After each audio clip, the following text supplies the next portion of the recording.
One of the ways that we increase parent engagement is we bring in professionals that deal with social media security. We have some intentional meetings with our entire community, and through my parent newsletter that goes out every week, we level our parents up to share with them the dangers of social media and how they can protect their students. You're listening to the smartsocial.com podcast. I'm your host, Josh Oakes. This is our District Talk segment where we interview district leaders to learn how they're keeping students safe on social media so those students can someday shine online. Now, let's get back to the interview. My name is Dr. Daisy Morales. I am the proud superintendent of Live Oak Elementary School District located in Santa Cruz, California.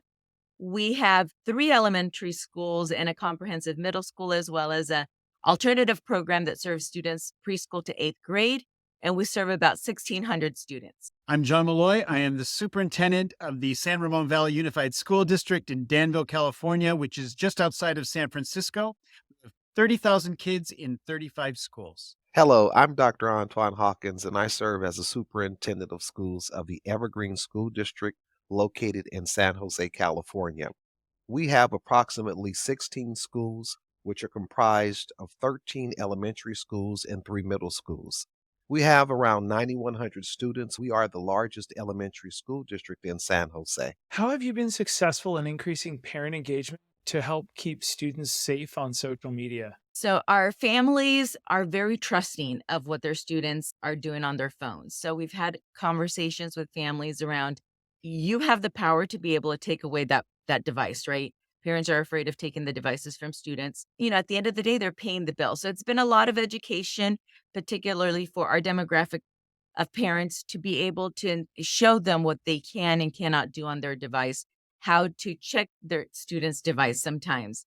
And so with our family community engagement team, it has been doing workshops, talking with parents one-on-one, showing them sometimes how to use their own device and how they can also help their students do things wisely on their platforms. We spend a lot of time with our parents here in our district, just offering them opportunities to learn about the ways in which they can be involved in their kids' lives online. Some families understand all the tools that are open to them, while other families actually don't really know. And so that whole notion of what's appropriate oversight of young people's time and actions is important in the digital space. And so we provide access to learning. We engage in parent evenings where we're talking about that. We are clear about our policies and our expectations, and our parents engage in conversation with us about those things. So it's not just about the learning, it's also about clear expectations, and it's also about ensuring that our parents are supporting those expectations at home as well. One of the ways that we increase parent engagement is we bring in professionals that deal with social media security. We have some intentional meetings with our entire community, and this through my parent newsletter that goes out every week. We level our parents up to share with them the dangers of social media and how they can protect their students. So, in order for us to increase that engagement, it comes through communication with the parents, regular communication through our parent portal that comes out of my office as a superintendent. We also utilize messages going home to them in written format. And if there's something that is serious relative to a breach on a site, we would also share with them through telephone calls the importance of them being aware of what's happening in their students' social media devices, and also to look at the links that we have available to them to be able to help them to be secure in their social media mechanisms. Are there any stories that come to mind about any social media incidents you may have been able to get in front of or avoid by being proactive? We're very much about sharing on our social media all of the great things that our district is doing. So our narrative out there is we're doing great things for kids. There's been a couple of times a parent posting, because the kindergarten classroom, what can you tell me about the other schools? And, a little bit of banter between parents. So they can't do that. They shouldn't be able to close kinder. And so I send it out to our team. I'm like, does anybody know who this parent is? I reached out to the parent and say, this is the reasoning behind it. Would you like tours? on the other two schools that are an option. Just trying to be very relational with our families to get ahead of anything that might come up. We ask our students in our district, and many districts across the country are using the same belief. See something, say something. When we know what's going on as adults who look after kids, we can intervene on anything. And oftentimes, young people are way more knowledgeable about what's going on online than the adults are. So the reason why we really promote see something, say something is because a lot goes on social media that we have to intervene, that we have to support, that we have to involve ourselves in. When we don't know and we're reacting, I would argue that social media has added a dimension to our lives in schools that we've really needed to strengthen our muscles around. Because when social media takes something, a fight, an issue, an incident, it can get viral in moments. And instead of actually having that proactive opportunity, now we're running after that situation. And unfortunately, by the time we actually get to the students involved to navigate it, there might be so much misinformation or inaccurate information that's a part of that situation as well. So I would argue that the best examples I have of proactivity is when our community helps us help others. But when something happens on social media that's problematic, we've had to learn how to be really effective, really quickly, and then navigate the really challenging waters of so much of our world is confidential, especially when we're talking about young people. And yet social media allows everyone to potentially say whatever they think they need to say. And we can't always intervene to help right that truth, if you will.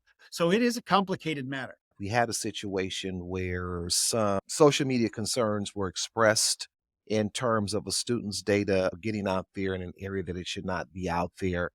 And what we were able to do to get in front of it and to be proactive is, first of all, talk to the student about student safety while on social media, and then get the parents involved. We got the parents involved relative to some of the challenges that were brought to our attention.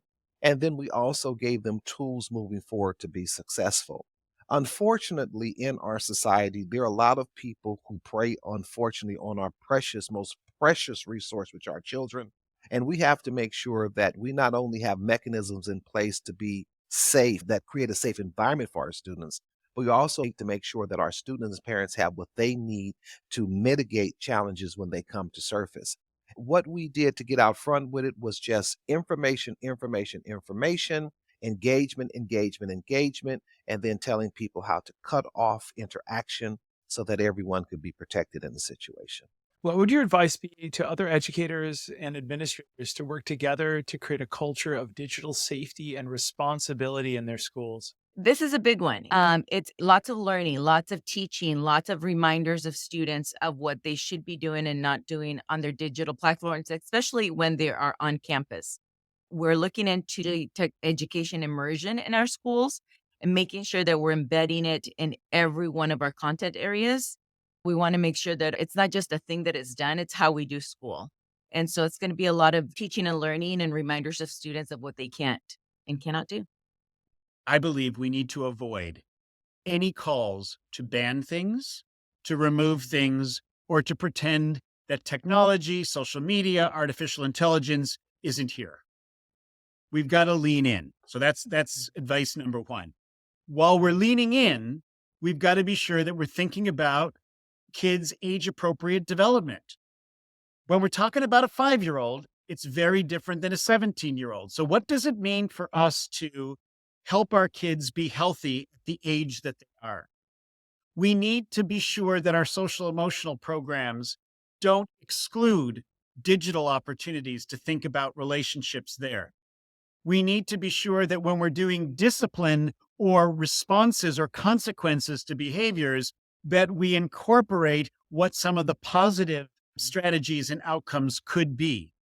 Where I'm going here, Josh, is that we need to not ignore that our kids are in that digital online space way more than most adults grew up with. And even though we're all in that digital space now, it wasn't what we naturally were 5, 10, and even in my case, 15 or 20. So that's where we've got to be sure that we are paying attention to how social media and technology have changed the way we live and relate so that everything that we're trying to do to help kids be safe and healthy includes those components. My advice to educators and administrators would be to ensure that you have, through working in concert with your information technology division management team, tools to ensure safety at every level in your organization.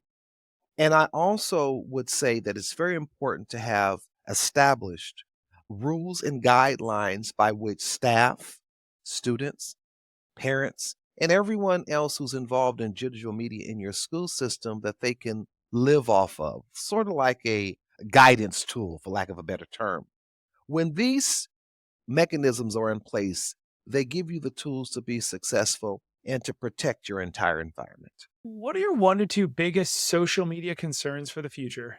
The big one is fake news, right? That difference between misinformation and disinformation, right? People posting things out there that they know is wrong, but they're still posting it.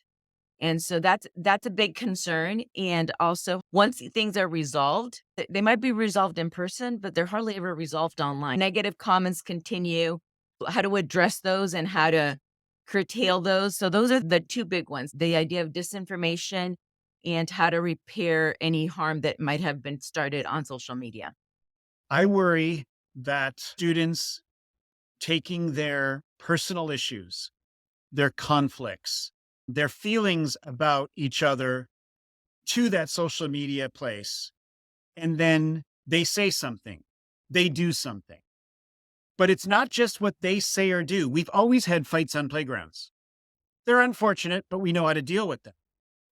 With social media, it can take that one conflict and it could live for days, even weeks. People who don't even know the people involved can enter in and say some of the most difficult things. And a whole narrative can form around what may have started as a simple conflict between two young people. So my biggest fear is when something happens, it is captured in social media, and then it takes on a life of its own. We've seen how that in and of itself has had such a profoundly negative impact on the young people involved, and how to actually figure out how to safeguard or navigate that space is something that we spend lots of time trying to sort through. My one biggest concern is the sharing and access of unauthorized data. And students must be keenly educated and aware that when you're going on social media and you have all of this personal data attached to your profile, where people can understand who you are, where you live, and all of that jazz. My biggest concern is to make sure that the social media platform is secure, particularly for our young, vulnerable children who use social media as a mechanism of communication. When I was coming back, and I won't age myself or date myself, but cell phones and so forth, they were not in existence like they are now. I remember when the first cell phone came out, a relative had one, and it was like a military radio pack. Those days are long gone. Now these cell phones are computers, mini computers that can be used to get you to the moon and back. My advice would be just definitely ensure that everything is secure for those who are using your social media platforms. Now, funding is difficult across the country. What advice would you give to other districts to secure funding to create the resources that parents need? I write a lot of grants. In the last 2 years, I think I've written grants that have totaled close to $1 million. And so for the, superintendent assistant soups, if you're not familiar with writing grants that the state puts out, or even grants by nonprofits or foundations, writing grants to continue to provide those add-ons that we can't fund with our basic aid or our ADA funding is important to be able to do at any level. I would say that we have no choice but to ensure that our parents have what they require to support their kids, that our staff understands how to be effective in this digital world that we live in, as well as the physical one that we teach in. And we've got to prioritize the limited funding that we have to provide opportunities for this learning. In other words, we probably have to spend money less on some of the things that might have been the priority 10, 15 years ago, so that we can shift that funding to what the most immediate needs are now. Educators, and I will speak for myself, we tend to be people who love to do things a certain way. And when it has worked for a considerable amount of time, we might even want to continue using those same strategies. I've always said that we can't afford the previous world, the world that is now, and the world that is rapidly coming, meaning all three models aren't affordable. We have to figure out what the new world demands and potentially find those dollars from actually stepping away from some of the old practices, so that we are supporting our parents to have a deep understanding about how to keep their kids safe and healthy, and that we provide the professional learning to our staff so that they can be partners in that as well. The advice that I would give is to continually use E-rate dollars in a measurable way to ensure that you have the proper amount of access points in the district so that students can get data quickly and the refresh rates can be as high as possible. The other area I would look at is if you have other revenue streams, and a lot of people don't like to talk about this, go down the bond path or the partial tax path.